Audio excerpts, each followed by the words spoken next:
On se réveille un matin et on voit le résultat des élections à Montréal et à Québec. Du gros changement, mes amis, hein, je pense que vous l'avez compris, qu'est-ce qui se passe.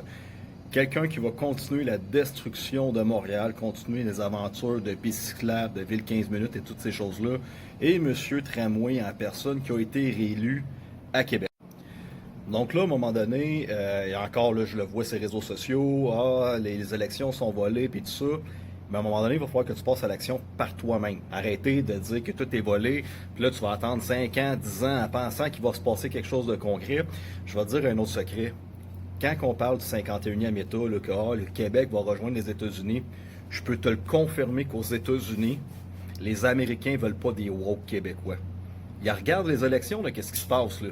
Ça a voté libéraux la dernière fois.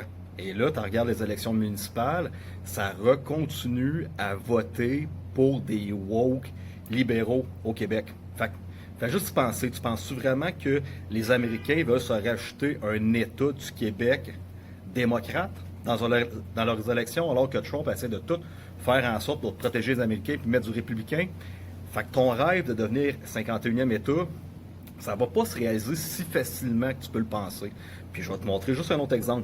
Je t'invite à aller voir Karine Charpentier Lafontaine. Elle a un TikTok, mais elle a son Facebook aussi.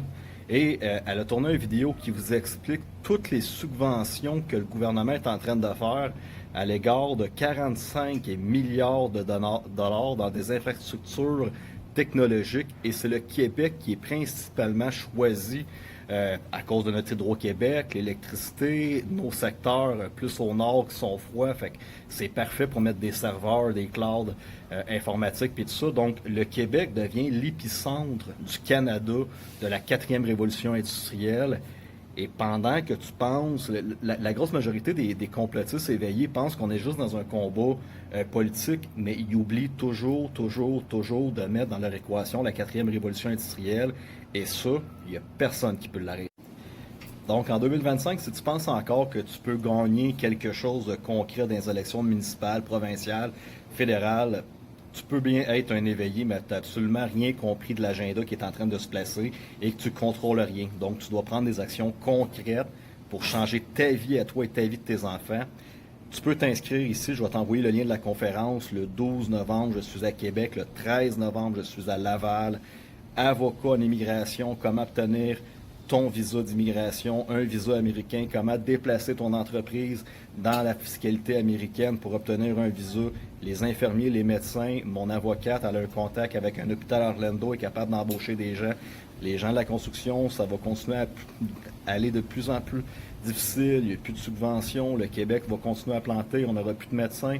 Donc, il y a des speakers spéciaux qui vont être là le 13 novembre à Laval et également des avocats en droit des affaires, conseillers financiers en protection de patrimoine. Les 5 prochaines années vont être drastiques sur les conséquences du restant de ta vie.